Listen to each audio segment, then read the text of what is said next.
Hello everyone, this is Ashutosh and welcome to my YouTube channel. दोस्तों आज करेंगे Bank Nifty का एनालिसिस एक्सपायरी डे 13 जुलाई 2023 के लिए। दोस्तों जैसे कल मैंने आपको एनालिसिस में बताया था कि बैंक निफ्टी ने एक ट्रेंड लाइन को मेंटेन किया हुआ है, एक फ्लैग पैटर्न का फॉर्मेशन बैंक निफ्टी कर रहा है। आप देख रहे हो कि रेगुलर ये एक हाई पे जा रहा है और वहाँ से आके नीचे सेलिंग की तरफ आ रहा है। हमारे पास अगर ऑप्शन चेन में हम देखते हैं तो हमारे पास कॉल राइटिंग का डाटा लगातार बढ़ रहा है और नीचे की तरफ मार्केट को वो पुश कर रहा है। यहाँ पे अगर हम देखेंगे मार्केट एक टाइम में एक हाई लगाता है, वहाँ से ये सेलिंग आती है, हाई लगाता है, फिर वहाँ से सेलिंग आती है। डेली हमारे पास ऐसा हो रहा है कि ये ट्रेंड लाइन के पास आएगा मॉर्निंग में, लेकिन उसके बाद वहाँ से ये सेलिंग का प्रेशर आ जाता है। तो डेली के डेली ये एक नया लो लगा रहा है और आप ये देखोगे फ्लैग पैटर्न का प्रॉपर एक सिस्टम बन रहा है जिसमें लोअर हाइज और लोअर लोज का एक सिस्टम बन रहा है। अब हमारे लिए एक इंपॉर्टेंट जो सपोर्ट लाइन बना हुआ है 44,500 का, जहाँ पे पहले ये रेजिस्टेंस फेस कर रहा था, अब वहाँ पे ये सपोर्ट के लिए हमारा सबसे इंपॉर्टेंट स्पॉट पॉइंट है। और अगर 44,500 के लेवल को ब्रेक करेगा तो हमारा ये फ्लैग पैटर्न भी यहाँ पे काम नहीं करेगा, क्योंकि फ्लैग पैटर्न का स्ट्रक्चर हमें ये कहता है कि फ्लैग का जो लेंथ है वो इस पोल की लेंथ के 50% से नीचे नहीं जाना। तो पोल की जो हमारी लेंथ है वो 44,500 पे ही बन रही है, वो भी एक बहुत ही स्ट्रेंज पॉइंट और वो भी बहुत एक इंपॉर्टेंट पॉइंट बना हुआ है। तो अगर बैंक निफ्टी 44,500 के नीचे जाएगा तो हमारे पास एक बहुत बड़ा डाउनवर्ड मूव आएगा जो कि हमें इसी रेंज में ले जाएगा, जिस रेंज में बैंक निफ्टी ने लगभग 2 महीने टाइम स्पेंड किया था। अभी 5 मिनट के चार्ट पे देखते हैं कि आज के हमारे जो ट्रेड रहे हैं उसके पीछे की क्या साइकोलॉजी रही है और क्या प्राइस एक्शन है। 5 मिनट के चार्ट पे अगर हम देखते हैं तो हमारे लिए आज के दिन में एक इंपॉर्टेंट रेजिस्टेंस पॉइंट था 44,950 और 44,920 का। ये हमारे पास एक रेजिस्टेंस जोन बना हुआ है, जिस जोन पे हमारे पास रेजिस्टेंस था। तो आप देखिए कि पहले 5 मिनट का कैंडल जो इसने गैप अप ओपनिंग किया, पहले 5 मिनट का कैंडल जो बना वो गैप अप ओपनिंग के बाद एक हैमर शेप का कैंडल बना, लेकिन उसके बाद बैंक निफ्टी ने इस कैंडल को ब्रेक डाउन किया और यहाँ पे जो गैप क्रिएट हुआ था कल की क्लोजिंग और आज की ओपनिंग है वो गैप फिल किया। और यहाँ पे फिर इसके पास बैंक निफ्टी ने यहीं से, अगर मैं 3 मिनट का चार्ट देखूंगा तो यहाँ पे एक हैमर का फॉर्मेशन किया। हैमर के फॉर्मेशन करने के बाद बैंक निफ्टी ने ऊपर की तरफ मूव किया। हमारा जो फर्स्ट ट्रेड हुआ था वो हैमर के ऊपर ब्रेक करने पे हमारा ये फर्स्ट ट्रेड था यहाँ पे रहा। तो इसी रेजिस्टेंस के पास जैसे ही इसने यहाँ पे एक डॉजी टाइप का कैंडल बनाया तो मैंने अपना पहला प्रॉफिट बुक किया। उसके बाद बैंक निफ्टी ने यहाँ पे एक शूटिंग स्टार का पैटर्न बनाया, वहाँ से नीचे आ गया।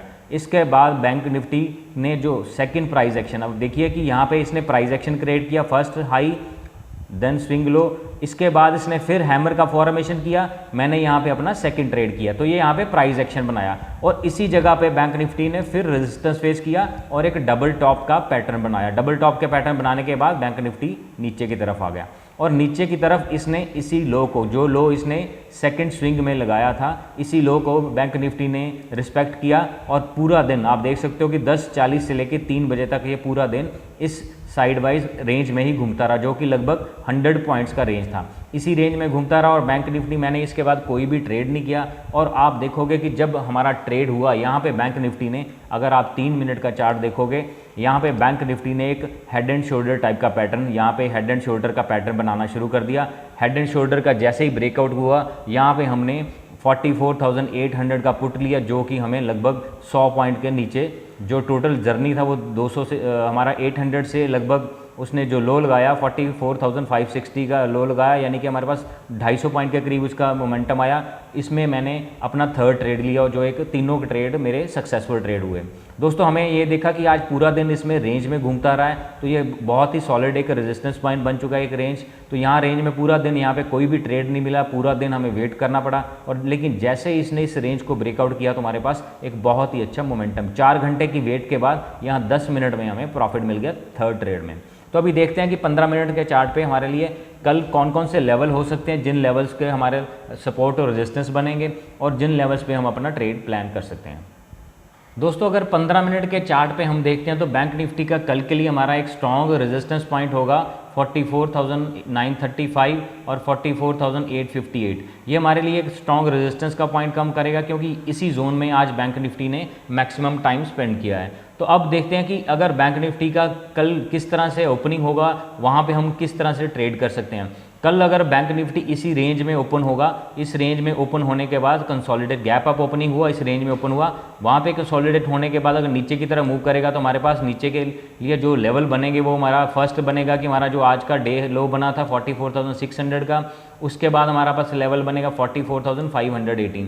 अगर बैंक निफ्टी ने 44,518 के लेवल को ब्रेक करा, उसके नीचे स्टे करा और कुछ टाइम स्पेंड किया तो हमारे लिए फर्दर एक बहुत बड़ा डाउन मूव तो हमारे लिए वहाँ पे बहुत बड़ा फर्दर डाउन मूव मिलेगा, क्योंकि कल एक्सपायरी वाला दिन है और 44,500 हमारा एक बहुत ही स्ट्रॉन्ग सपोर्ट पॉइंट बना हुआ है। और अगर हम ऑप्शन चेन देखते हैं तो यहीं पे हमारे पास मैक्सिमम पुट राइटिंग का डेटा है। तो अगर इस लेवल को बैंक निफ्टी ब्रेक कर देगा तो हमारे पास नीचे फर्दर डाउन मूव काफ़ी फास्ट मिलेगा। वो डाउन मूव हमें लेके जाएगा 44,402 और 44,198, ये हमारे पास नीचे की तरफ लेवल होंगे। अगर बैंक निफ्टी कल हमारे पास कोई भी रीज़न होता है कि बैंक निफ्टी हमारे गैप अप ओपनिंग हो जाती है, तो गैप अप ओपनिंग होने के बाद हमारे पास ऊपर यही एक रेजिस्टेंस जोन बनेगा। अगर इसी रेंज में ओपन होने के बाद कोई प्राइस एक्शन बनेगा, गैप अप ओपनिंग होगा, तो हमारे पास बहुत बड़ा एक बुलिश मोमेंटम नहीं होगा, क्योंकि बैंक निफ्टी आज की डेट में जो इसने ट्रेंड बनाया हुआ है कि जैसे ही ऊपर जाता है तो सेल ऑन राइज मिल रहा है, जैसे ही सेल ऑन राइज मिला है। सेल ऑन राइज कब तक रहेगा? जब तक हमारा बैंक निफ्टी इस ट्रेंड लाइन को, जो हमारी ऊपर की तरफ ट्रेंड लाइन बनी हुई है, जब तक इस ट्रेंड लाइन को ब्रेकआउट करके उसके ऊपर क्लोज नहीं देता, तब तक हमारे पास सेल ऑन राइज का ही ट्रेंड बना होगा। और बैंक निफ्टी अगर 44,500 के लेवल को ब्रेक कर देता है तो हमारे पास बहुत ही अच्छा नीचे की तरफ डाउन मूव मिलेगा, क्योंकि बैंक निफ्टी का ऑलरेडी जो मूव है वो डाउनवर्ड बना हुआ है। लेकिन अगर बैंक निफ्टी गैप अप होने के बाद इसी रेंज में घूमता रहता है, इसी रेंज में घूमने के बाद हमें सबसे पहले ये चेक करना पड़ेगा कि वो रेंज का ब्रेकआउट किस तरफ है, प्राइस एक्शन किस तरफ मूव करेगा, वहाँ पर ही मैं अपना एक्शन लूँगा। अगर ऊपर की तरफ जाएगा तो हम अपना छोटा ट्रेड कर सकते हैं, लेकिन अगर नीचे की तरफ मोमेंटम बनाएगा तो हम वहाँ पर अपना बड़ा ट्रेड कर सकते हैं। सेकेंडली, अगर बैंक निफ्टी गैप डाउन हो जाता है तो यहाँ पे हमें एक प्राइस एक्शन का वेट करना पड़ेगा कि प्राइस एक्शन में बैंक निफ्टी ऊपर की तरफ हमें इंडिकेशन देता है या प्राइस एक्शन में बैंक निफ्टी कंसोलिडेट होने के बाद नीचे की तरफ इंडिकेशन। तो वहाँ पे हम प्राइस एक्शन को नोट करके अपना ट्रेड उसी के हिसाब से प्लान करेंगे। इसमें हम ये पॉइंट ज़रूर ध्यान पे रखें कि 44,500 हमारा बहुत ही इंपॉर्टेंट सपोर्ट पॉइंट बना हुआ है। ये फ्लैग पैटर्न का 50% भी है। हमारा पिछले रेंज का जो बैंक निफ्टी ने 1-1.5 महीना जिस रेंज में स्पेंड किया है, उस रेंज का हाई भी ये सपोर्ट पॉइंट बन रहा है, और ऑप्शन चेन पे भी हमें सबसे स्ट्रॉन्ग सपोर्ट पॉइंट ये बना हुआ है। अगर बैंक निफ्टी कल एक्सपायरी का दिन है, गैप अप ओपनिंग होने के बाद इस ट्रेंड लाइन को ब्रेकआउट कर देगा तो हमारे पास 44,900 के ऊपर जो पॉइंट बने, जो लेवल बनेंगे वो है 45,132, 45,222 और 45,330। तो ये हमारे पास ऊपर की तरफ रेजिस्टेंस लेवल है कि अगर बैंक निफ्टी ट्रेंड लाइन को ब्रेक करके रीटेस्ट। तो इन लेवल्स को आप अच्छी तरह से नोट करिए। मैं बैंक निफ्टी का लाइव ट्रेडिंग डेली करता हूँ यूट्यूब पे, आप भी यूट्यूब पे ज्वाइन कर सकते हो। राइट, मैं 9:15 बजे से लेकर 3:30 बजे तक बैंक निफ्टी में लाइव रहता हूँ मैं यूट्यूब पे। तो आप उन लेवल्स को प्रॉपर नोट करके हमारा during the day time price action का during the day time price action का ऑब्जर्वेशन करते रहते हैं और वहाँ पे डिस्कशन करते रहते हैं। तो आप भी उस डिस्कशन से लर्निंग ले सकते हो। और अब वीडियो अगर आपको अच्छा लगे तो वीडियो को लाइक करें, चैनल को सब्सक्राइब करें, ताकि ऐसे डेली इंपॉर्टेंट वीडियोस आपको मिलते रहें और जब भी हम लाइव आएँ यूट्यूब पे तो आपको अलर्ट आ जाए। Thank you for watching.